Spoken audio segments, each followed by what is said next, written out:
What's up, crypto family? I'm back with another update. As you guys can see, we're at 1742. We are at a healthy retracement going back down. This is the best time, I believe, to get into the dip.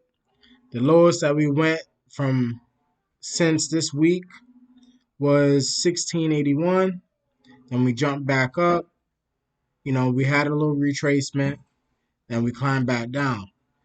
This is all a healthy retracement, okay? When you like what I said in the beginning of the videos, when you see the candles in the red and it's dropping, that's the time you want to get in. This is not a rug pull like the Squid Game token. Okay, guys? So all you guys have to do is, hey, if you already got in early, congratulations. And if you're just now viewing this video and you want to buy you some Elon coins, you can go on BitTrue or on Kraken to get Elon. And also, I believe KuCoin as well. All right. I mean, you can sell. I've been seeing a lot of messages where people are saying, well, how come it's a limit to selling? Because they don't want whales. You got to understand, we're whales. We're whales that buying millions and billions of these coins. But you have to understand, if the coin was at $1, right? The big whales are still buying millions and billions of those coins. So we're at a great entry point, okay? So all we have to do is hodl. Don't worry about selling. I mean, if you want to sell, that's on you. I'm not your financial advisor. But what I can say is it's best to hodl for the long haul, okay? Because we can see prices to like a penny. I believe so. If Dogecoin can do it, what makes you guys think this coin can't do it? And I believe Shiba could shoot up to a penny too. But these prices are not going to be the same for the next couple of months or the next year. You see how it's shooting up? You guys see how it's shooting back up? It was just down here. It's shooting back up. So when you guys are worried, when you guys see in the red, hey, that's a fire sale going on. Buy some more bags. Hold it. You know, once you're in a better situation than you were before, hey, you can choose to sell or hodl.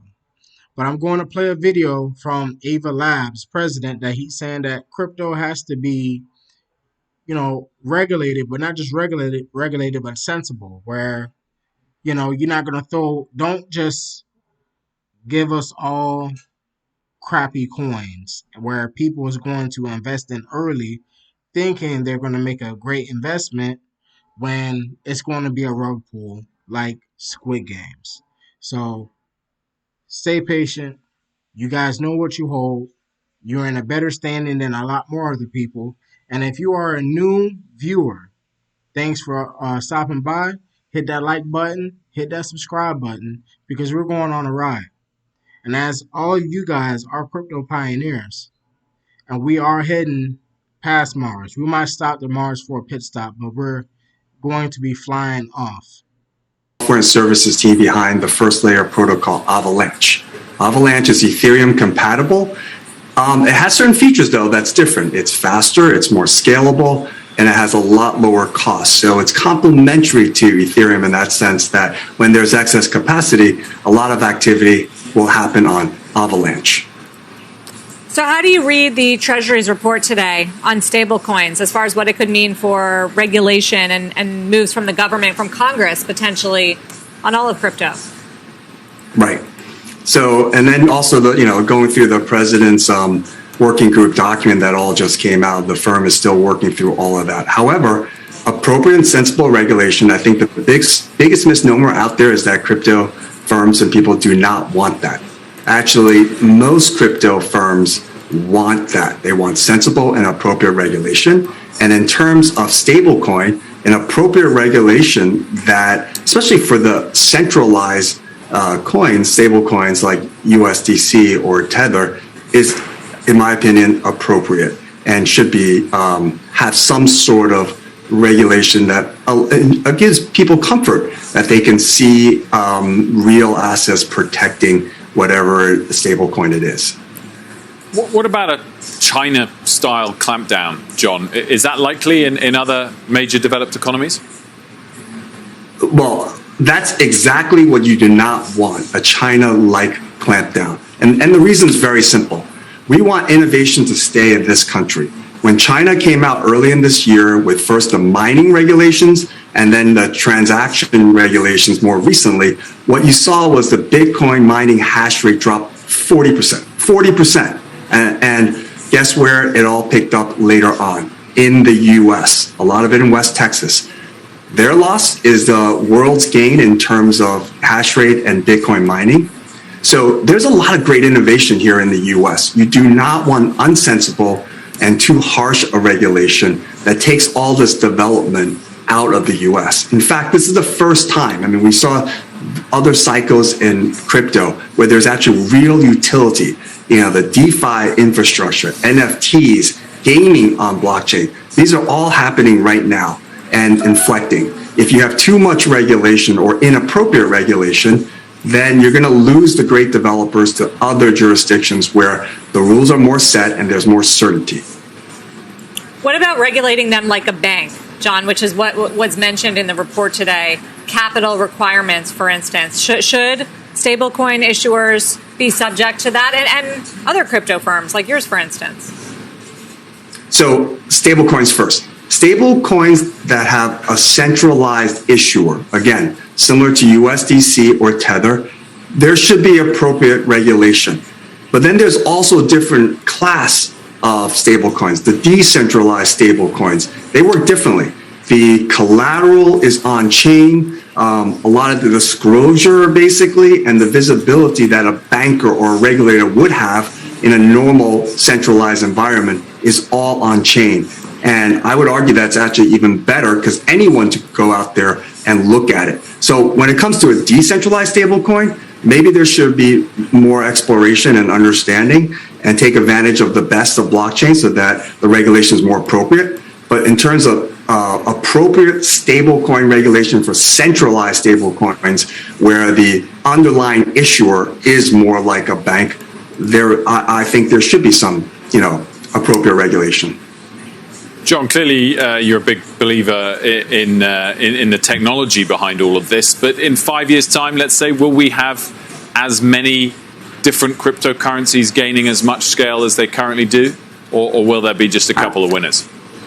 So the 8,000 or 9,000 currencies you see on CoinMarketCap or other providers, most of them are applications, the layer on top of the underlying protocols like Ethereum or Avalanche, just to keep that in mind. And a lot of them are trying to become the next Facebook or Twitter, an application on top of the underlying platform.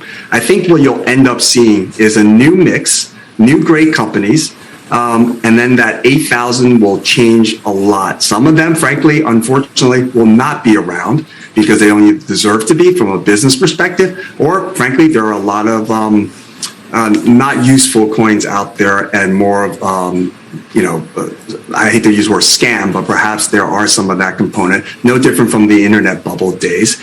And then ultimately, though, the disruption that is happening, I see every day as an operator. I talk to thousands of entrepreneurs who want to develop on top of protocols, and then hundreds of traditional finance firms, hedge funds, VC firms. I used to be one of them who want to figure out how this is disrupting their business, how they can take advantage of this to improve their business and save costs. And that is all just beginning as we speak.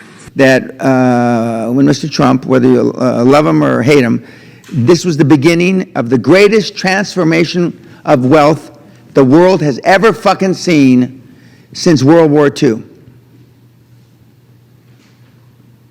See, I know what he was going to do. I know what he's going to do now. And he hasn't even got started. Now, what are you going to tell your kids and your grandkids 25 years from now when they say, gee, Daddy, gee, Grandpa, what were you doing other than having your thumb up your big fucking ass during the greatest transformation of wealth in the history of the world? What were you fucking doing?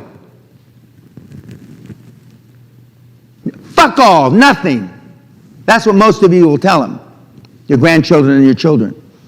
It's never going to get any better than this, kids. This is the, as I said on YouTube, the eye of the perfect motherfucking storm. This is it.